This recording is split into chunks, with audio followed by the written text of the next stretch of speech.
jump on to domain 4. So risk control monitoring and reporting. So until now, what we saw was just a quick recap of what you've seen so far. Domain 1 was risk identification, where we saw about how risks were to be identified. And then domain 2, we talked about risk assessment, where we kind of quantified or qualified risks in terms of understanding the impact, and we saw different techniques of how it can be done. And then once we did that, we then came into a phase which is called risk treatment, right, where we had the 4 ways of treating a risk. Now that the risks are treated, it is all controls are implemented, right, and the risks are closed. Those risks have to be monitored and has to be reported on a frequent basis. So that's your 4th phase, which will act as a feedback to your risk identification phase, which is the first phase of your next cycle or the next year cycle or the next cycle of your risk management framework. So that being said, this is the last phase of the risk management life cycle, which will feed in as an input to the next year's or the next cycle's risk management cycle. I'll say that again. Okay. So with that said, I will get into the specific of the percentage of questions that you can expect. You see the gray area here, which is 22%. Sorry, not gray, purple. My bad. Risk and control monitoring and reporting. Right. That's your 22%. You can expect around somewhere around 33 questions out of 150 questions that you receive in the main exam. Okay, so continuously monitor and report on IT risk and control to relevant stakeholders, ensure continued efficiency and the effectiveness of the IT risk management strategy and its alignment to business objectives. So we talked about how do you select controls and all of that. So we're just trying to establish the value created by those controls back to the management by saying, see, this is what we proposed, this is what you approved, this is what we did, and these are the values or benefits that we're reaping today, correct? And that last question on how the benefits, what are all the benefits that we're reaping today is basically done by your control monitoring and reporting. Okay. So the objectives of this particular domain are differentiate between KPI, KRIs, very, very important, guys. You will at least get 4 to 5 questions around this. Okay. Describe data extraction, aggregation, analysis tools and techniques. Okay. We'll talk about how multiple sources can be correlated, monitored, looked at, like what you're using an SIEM kind of a tool, and how can you create, your choose your KPIs and KRIs so that your dashboard looks very relevant to what is, being consumed or what is being orchestrated within the organization, right? Compare different monitoring tools and techniques, describe various testing assessment tools and techniques. So we'll talk about internal audits, we'll talk about risk monitoring programs, we'll talk about SIEM technically, we'll talk about penetration testing, vulnerability analysis in greater depth and detail, okay, in this domain. That is again a quick recap of what I just said. It is your 4th phase of your IT risk management lifecycle, and it feeds into your risk identification process. Okay, so it has to be a continuous monitoring. That's why you see this is a life cycle, right? And that's why it's called a continuous risk monitoring, because it has to be ongoing on a frequency basis. A risk response is designed and implemented based on a risk assessment that was conducted at a single point in time. That's what we did. Because of the changing nature of the risk and associated controls, ongoing monitoring is an essential step of risk management lifecycle. Controls can become less effective, operational environment may change, new threat technologies, vulnerabilities may emerge. That's why continuous risk monitoring is essential at the first place. This explains the basic purpose of having this entire chapter in the examination syllabus, because as you see, the controls might deteriorate over a period of time, right? It's not like you install once and then you forget forever, right? You don't do that. So that's why you will need to have a continuous control monitoring or risk monitoring, and then say that, in terms of the residual risk, are we good on a fixed frequency? That's why continuous monitoring is required, because of the business portfolios are changing, the threat landscapes are changing, and you have to make sure that you're always on top of things, right? So quickly, KRIs are key risk indicators. Okay, KRIs are basically telling you how a particular process is failing, in terms that it is how negative aspects of a particular process. It is going to tell you, like for example, let's say a non-technical example is, let's say there is a dam that is constructed across the river, right, for generating electricity and storing water, right, which is the basic purpose. So what happens is, if there are rains, so you should the dam engineers or the people who monitor the dam should always have a tendency to look at the risk factors of when a dam should be opened, so that flooding can be avoided. So they will have to always look at the levels of how the water is filling up in the dam. Let's say at 30% there is no risk. At 50% there is a negligible risk, right? The dam is still half empty, right? And then at 80%, you will want to regroup and then decide on the weather forecast and other aspects, and then see if one of those 2 gates out of 10 gates, for example, can be opened so that your water level comes down, right? All those things you will look at, because the KRI is probably set at 80%, so that if it was 90% or 95% full, and if you release it at that point in time, then the area surrounding the dam or which are adjacent to the dam might get flooded, right? So a KRI in this case would be somewhere around 80%. So the moment it reaches 80%, you'll have to revisit the entire process to see, because the dam stability and the nature of the dam might be questioned or challenged. So that's basically what why you need a KRI, right? So examples of KRI, other KRIs that I've given here: quantity of unauthorized equipment or software detected in scans. So if that goes high, for example, in Discovery Scan, it means that your asset management capabilities are not functioning in the right way, right? Quantities are rising. Your Discovery Scan is able to pick up more devices every day or every week, then it's not a good indicator. That's your risk. Then you'll have to really focus on how are people able to onboard new devices without even having a entry created in your asset inventory, right? A number of instances of SLA exceeding the thresholds, right? So that's with regards to customer relationship management. We'll talk about, let's say, a support-based industry. Then you will want to talk about how many times have we breached an SLA.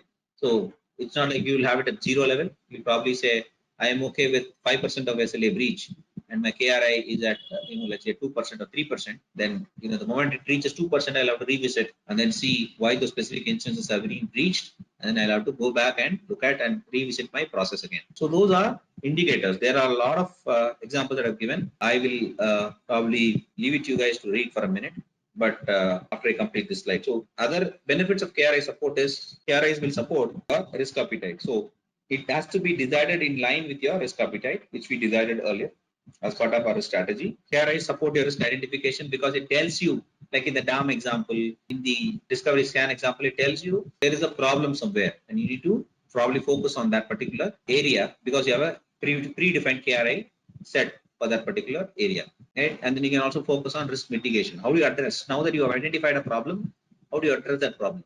Right. So, for example, in the asset inventory example, you see that there is a higher number of assets that are reported, new assets which are captured as part of the Discovery Scans. And if that number rises every week on week, then you see that there is a issue. So the risk identification is supported. Risk mitigation is you will have to talk to those specific people who are onboarding these devices and then tell them that they have to go through an asset management process. And then after it gets added, only then they can add it to the network, something like that. So that gives you a control around the risk mitigation as well.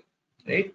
It supports the risk culture. Why? Because KRIs will tell you what levels do you want to set your KRIs at. Let's say, for example, if in the same dam example, instead of 80%, let's assume somebody who wants to be very, very prudent. They want to look at the dam because the river is so aggressive that it fills up very fast. They want to probably have an alarm set at, let's say, 60% because the river is very aggressive. So that denotes the risk culture of the organization which is overseeing the dam. Right? So how are they able to manage risk? Are they risk taking? Are they risk seeking? Right? Or they risk averse? Right? That kind of a culture will also get communicated by, if you look at the KRIs of how they set it. Right? KRIs will also support your risk measurement and reporting. Obviously, how many times have I been operating at the KRI levels? So that will give you a very clear picture of how the risks are fluctuating within your organization and how can you report it further. You can use that particular data and report it to your senior management and say this is what we are doing in this particular perimeter. You will have specific KRIs set up for every process. You will have one KRIs for incident management, or not probably a couple of or a bunch of KRIs for incident management, a separate group of KRIs for, let's say, patch management, right? You'll have specific KRIs for everything which has been looked at by IT folks and the IT leadership on a fixed frequency. And then KRIs will support your regulatory compliance as well, depending upon the selection of KRIs on those specific areas. So basically, it depends upon how you choose your KRIs, and there are specific attributes as well. Okay. So I'll just move on to the next slide. So KRI selections have to be smart. So that's a keyword. So it's specific, measurable, attainable, relevant, and timely. They have got these smart goals, right? That's a usual anchor word that's industry specific across all of the enterprises that have performance management terms, smart goals. So it has to be the same smart here as well. That has to be specific, measurable, like in the VA example, the RTO example that I picked up. So I have to specifically say how many times has that been an outage, where my outage is more than 2 hours. So that is my KRA. So I am saying outage 1. So I'm only focusing on availability. And then I'm saying specific perimeter, whether it is network or a server or in terms of people, whatever is the availability that I'm talking about. And then I'm saying specific timeline. So that wise it is very, very specific. The moment you make it specific, it is easy for you to measure, right? So in the same example, I can very clearly say, put a value around that particular KRI, whether it is 2 times or 1 time, or how much is the number of occurrences that I had for that specific event, so that it becomes easily measurable, okay, and attainable, because it has to be practical in a way that you should not be setting up a KRI which will always kind of point you to the fact that it is always a risk. You have to make some realistic or practical KRIs so that it can be tracked and it will depict you the real-time risks that are there. You should not be saying, for example, I should not have outages at all, right? I can't put a KRI saying if I have how many instances of time where there is an outages which is less than 1 minute, then I will obviously have more count there. So it is actually not a KRI. So the attainability should also be looked at. The practicality of things have to be looked at, and it has to be relevant. So that is attainable. Relevant is how is it correlatable to the process that is in question, whether it is patch management or availability management or BCM or whatever it is, the process, that metric, that KRI that we are defining has to be relevant in order to kind of bring out a impression on the whole process and the risk associated with it. That's why it should be relevant, and it has to be timely, as in it has to be time bound. Like for example, on a monthly basis or on a quarterly basis or on a half-yearly basis. What is the frequency through which I'm going to collect data for this particular KRI? It has to be time bound as well. That way, these are the specific dimensions that you need to look at when you define a particular KRI for a process or for a control. And why do you need to have these KRIs? Like I said, provide early warning, like this identification, like something is coming your way, you'll have to probably buckle up or probably look into it and provide probably additional controls if needed.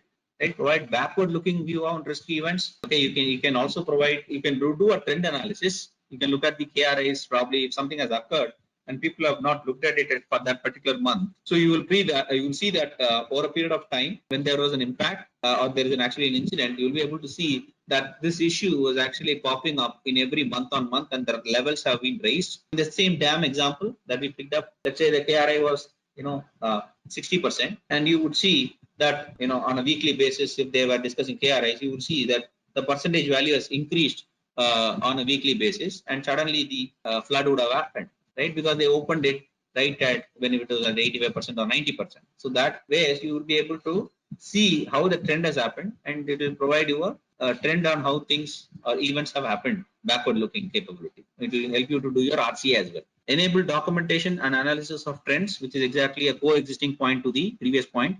Okay, provide an indication of the risk appetite and tolerance. So this is a very good point, very, very important as well. So you will have to strike a balance between what KRIs you choose. Like for example, in Kushal's example on business impact analysis, right?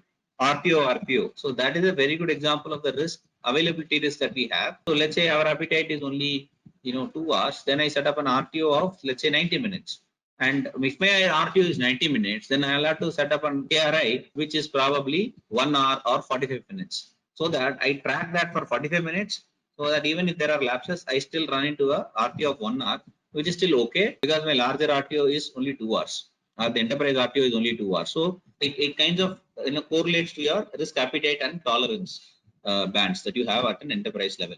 Increases the likelihood of achieving strategic objectives because you track this on a fixed frequency. The ability to achieve your end goals are much brighter because you have it's like your internet service provider giving you a dashboard of how much data have you consumed through, let's say, an app, right? Let's say, for example, you are entitled to have, let's say, 1 TB of usage per month, and you are at let's say 10th of this month and you've already consumed 900 GB.